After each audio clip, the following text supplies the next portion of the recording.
I feel highly honored. Britain has always stood with Nigeria throughout its turbulent history, and all Nigerians really appreciate that. In this edition of Back in History, we bring to you the graphic story of the sickness and death of President Omar Musa, who was Nigeria's civilian president from May 2007 to May 2010. We also bring to you the power struggle and intrigues that followed the sickness and death of the president, and the refusal to allow Vice President Goodluck Jonathan to see his boss despite all requests to that effect. Jonathan was only able to see his remains on the day the president passed on. Welcome to this edition of Back in History. Omar Musa Yar'adua was elected into office as Nigeria's president in 2007. He took the oath of office and allegiance in May of the said year. He was expected to be in office for 4 years, and by the Constitution of the Federal Republic of Nigeria, he was entitled to run for a second term of 4 additional years, which would have enabled him to remain in office for a cumulative period of 8 years. Unknown to Nigerian citizens, Yar'adua was not going to complete even the first term, let alone contest for a second term. Death was determined to strike before the end of his first tenure, but the date and time was not known until it struck on the 5th day of May 2010, barely 3 years into the administration of President Yar'adua. The known history of Yar'adua's sickness dates back to his time as governor of Katsina State. Yar'adua served as governor of the said state from 1999 to 2007, a total of 8 years.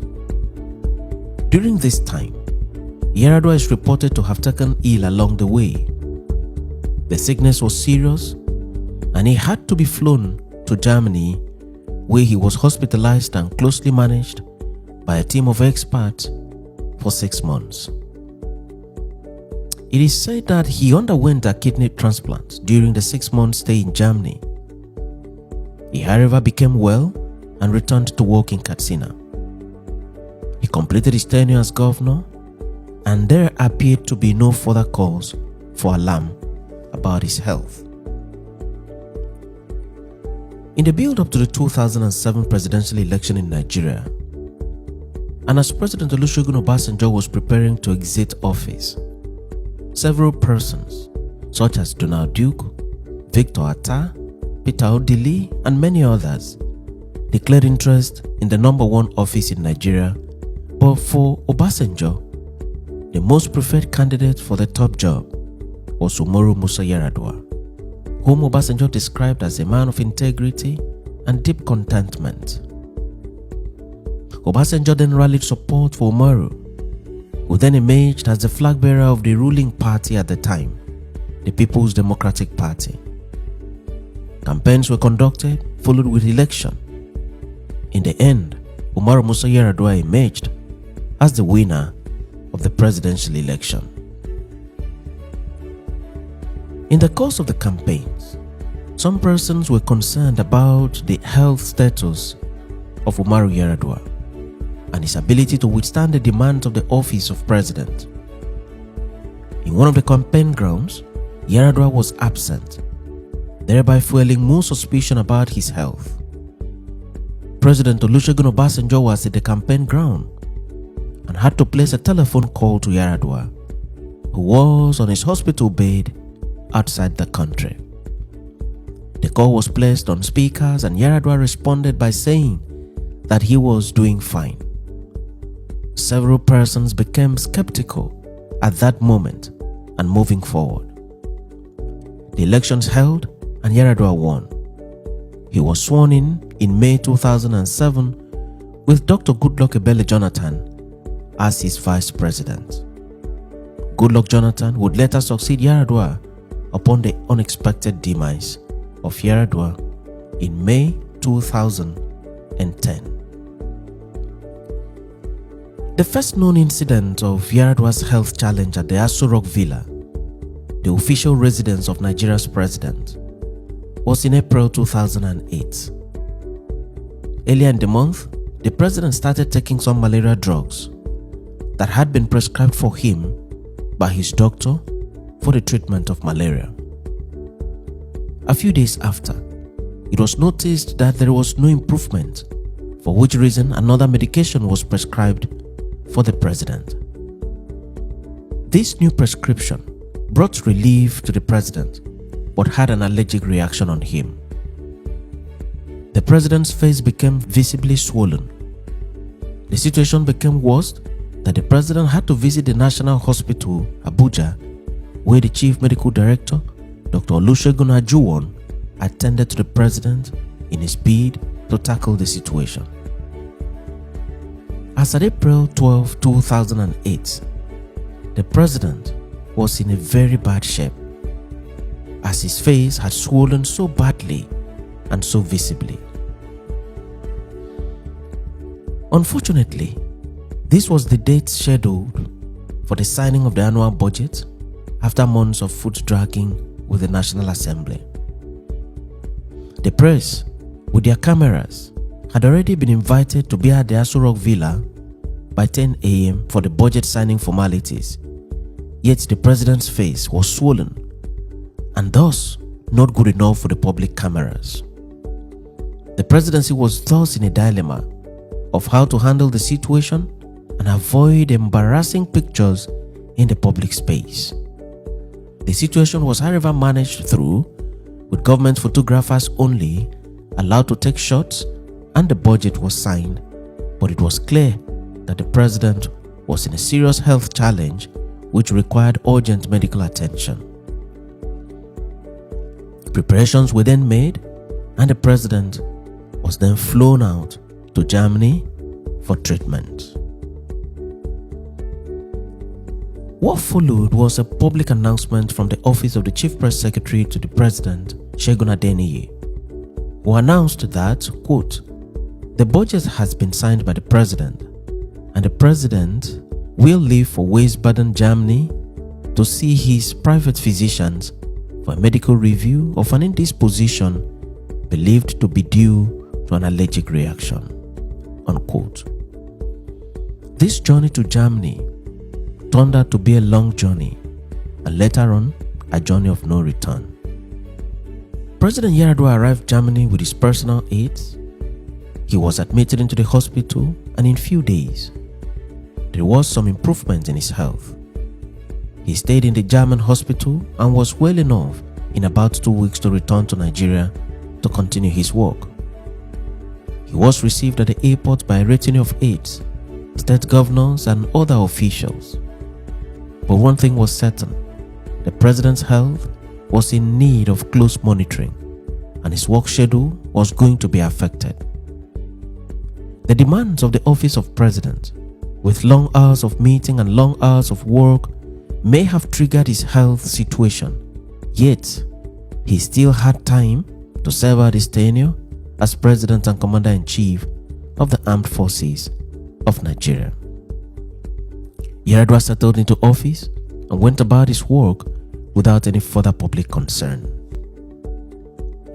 Not long after, precisely on August 20th, 2008, the President informed members of the Federal Executive Council that he would be traveling to Saudi Arabia later that day to perform the Lesser Hajj, the Umrah.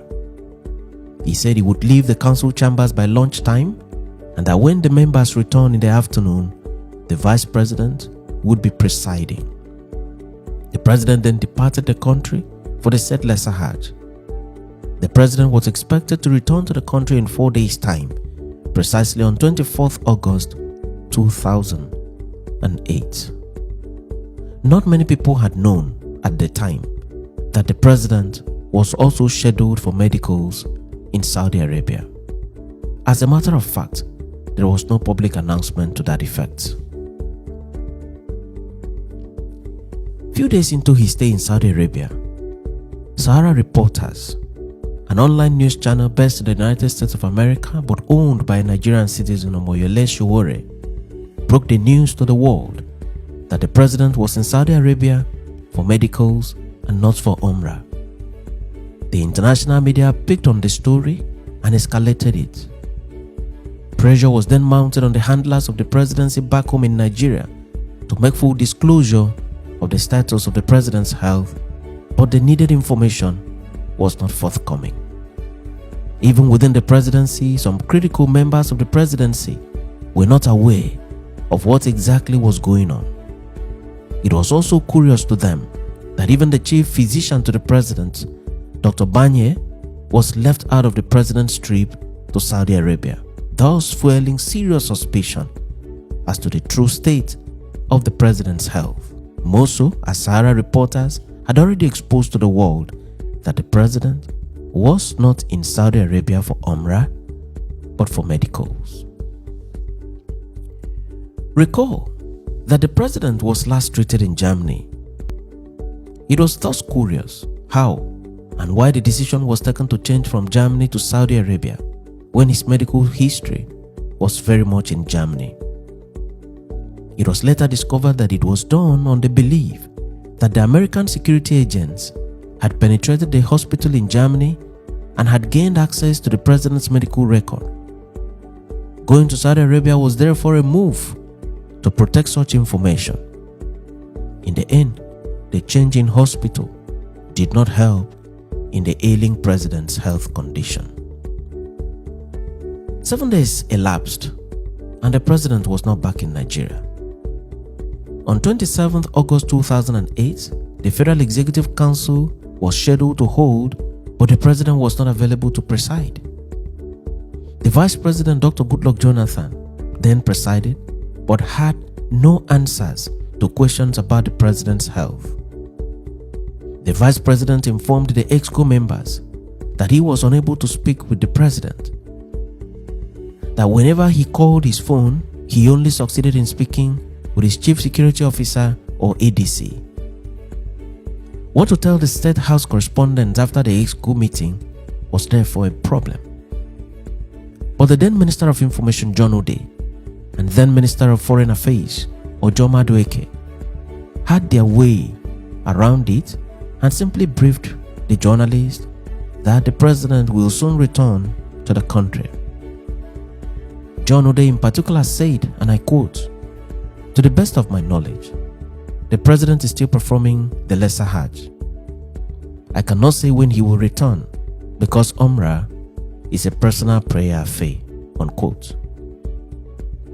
Even John Ode did not believe in the statement he made, but he obviously needed to say something to the press. The trip to Saudi Arabia was shrouded in secrecy to the extent that even key ministers of government and the vice president were kept in absolute darkness. They could not say for sure what exactly was going on. Only the wife of the president, the chief security officer to the president, and the ADC to the president had direct access to him and knew much about the health situation. For 2 weeks, the president did not return to the country. Power was not transmitted to the vice president before his departure. There was thus a serious anxiety in the country and a gap in governance. On 2nd September 2008, a bit of refreshing news came that the president has spoken on phone for the first time with the Vice President Goodluck Jonathan, the Senate President David Mark, and the Speaker of the House of Reps, Dimeji Bankole. 17 days after he left Nigeria to Saudi Arabia, the president flew back to the country and resumed work. One of the first actions he took was to sack Ambassador Babagana Kingibe, who was secretary to the federal government of Nigeria. It was reported to him that Babagana was sabotaging his government during his absence by going around the country to have meetings with emirs down north to discuss possible change of power in the event that Yar'adua was unable to return to office. As noted above, the president returned to work in his office as soon as he arrived from Saudi Arabia. After some time, he made arrangements to travel out of Abuja on vacation to Obudu Cattle Ranch in Cross River State. The press was notified of the president's vacation. The president, however, took ill in Aso Rock and could not travel out of Abuja to Obudu. The president would spend the next 2 weeks in Aso Rock Villa receiving treatment without going to work. This again fueled serious suspicions about the health status of the president. What he was treated for was never made public. The president eventually became well and resumed work, but by this time, it was clear that his strength had greatly reduced and the president could barely work for 5 hours in a day. He was driven to the office from his home, despite the short distance. There were also days when he could not go to the office. There was no doubt that his health was having a negative impact on governance in the country. Meetings were frequently cancelled and crucial decisions could not be taken, as ministers and heads of government agencies and parastatals could not secure the president's approval to proceed on several issues. On July 20th, 2009, President Yar'adua was in Togo to attend the ECOWAS summit at the request of President Faure Iyadema. In line with established protocols, Yar'adua, as visiting president, was expected to inspect a guard of honor upon his arrival in Togo. It is reported that no one anticipated any trouble until the president took about 20 steps and could not move again. The president then whispered to his ADC, Colonel Mustapha Dennis Onoyiveta, an Roboman from Delta State, who quickly gave him cover and assisted him to a room at the arrival hall. The Togolese president immediately offered every needed assistance to the Nigerian president and had great pity for his guest. The event of this day sounded a further note that the president's health was worsening seriously and that the president needed to travel out to attend to his health. On Friday, August 14, 2009, Nigerians were informed that the president would be traveling out of the country for a scheduled medical checkup and is expected to return to the country in 1 week. He traveled out as was announced and returned to the country in exactly 1 week and then went back to work. He looked better, but in no time his health collapsed again. He was hurriedly flown to Saudi Arabia for treatment. On Monday 23rd November 2009, his chief press secretary Olusegun Adeniyi made the following press release, quote, President Omar Musa Yar'adua left Abuja today for the Kingdom of Saudi Arabia. While there, the president will call on his personal physicians in Jeddah for follow-up medical checks. End of quote.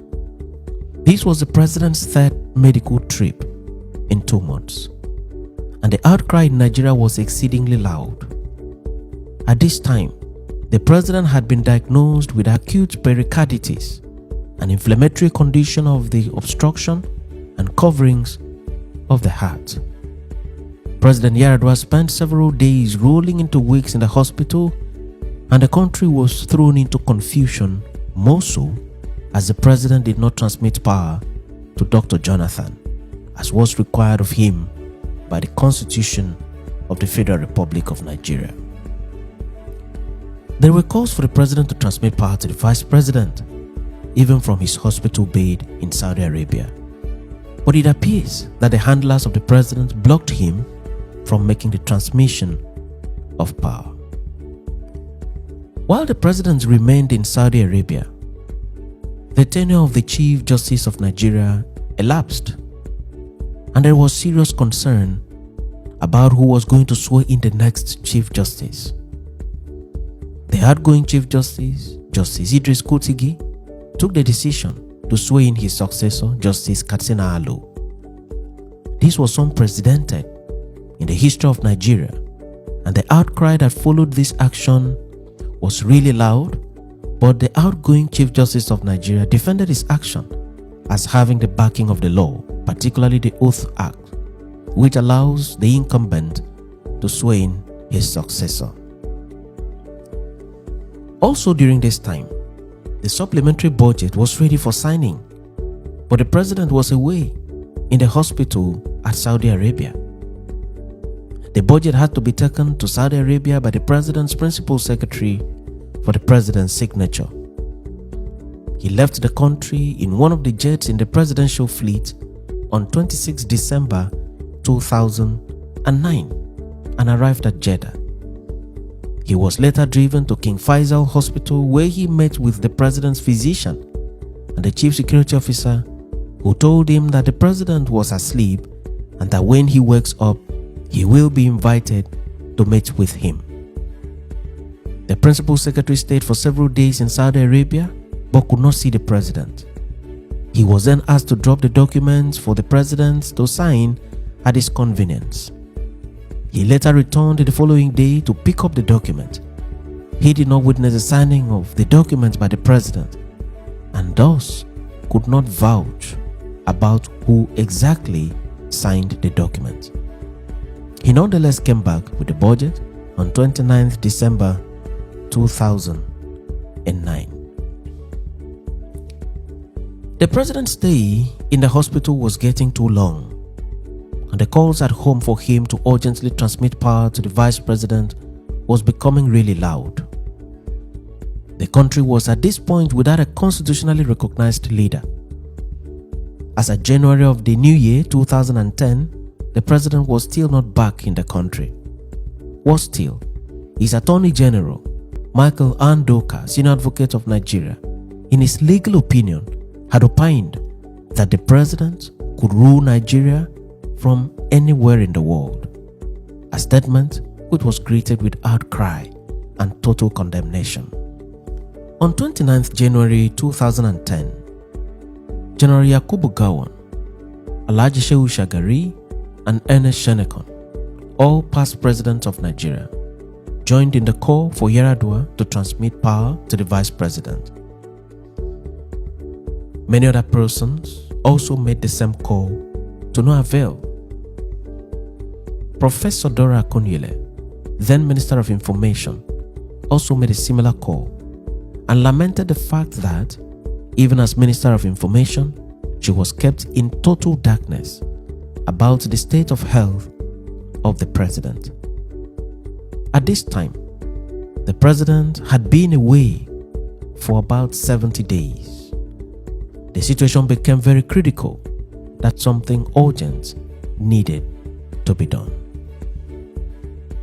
There was rumor that the president had died in Saudi Arabia and that his body was being hidden away. To douse this story, the handlers of the president then invited the BBC Hausa service to visit Saudi Arabia and interview the president as evidence that the president was still alive. The interview was conducted and was broadcast on BBC. In it, the president stated that he was not dead as reported, but that he was only sick but hopeful of recovery. Even from the president's voice, it was clear that all was not well and that something urgently needed to be done. It was at this point that the then Senate President David Mark held meetings with his colleagues and principal officers of the National Assembly and the Chief Justice of Nigeria, and a decision was taken to apply the doctrine of necessity to give authority for the Vice President to act as the acting President of Nigeria, pending the return of the President.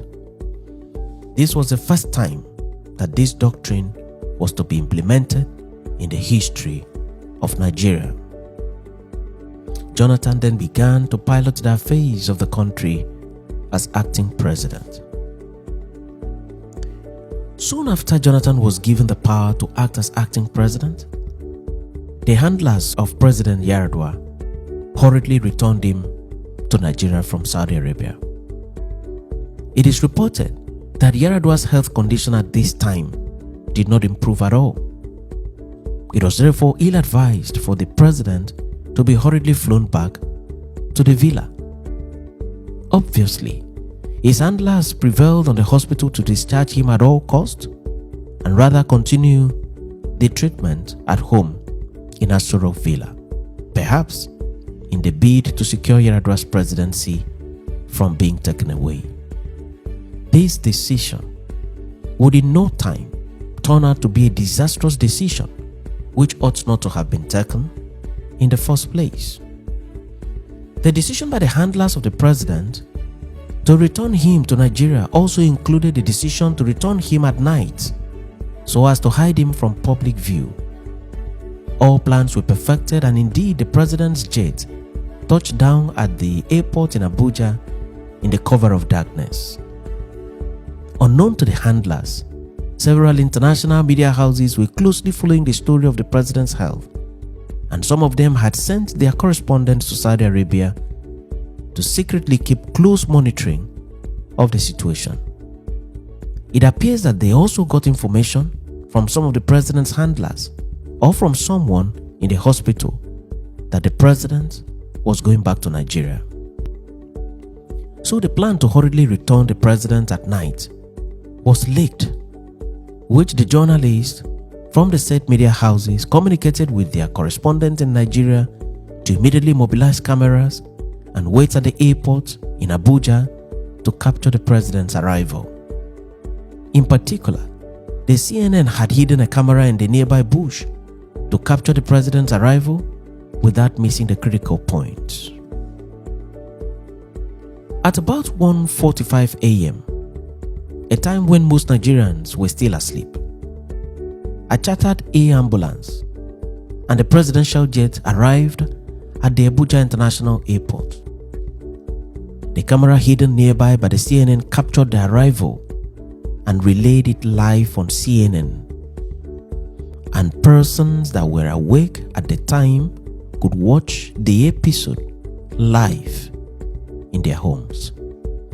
Nothing would have been more embarrassing to the handlers of the president, who touched down in the country believing that no one was awake at the time to know what was going on.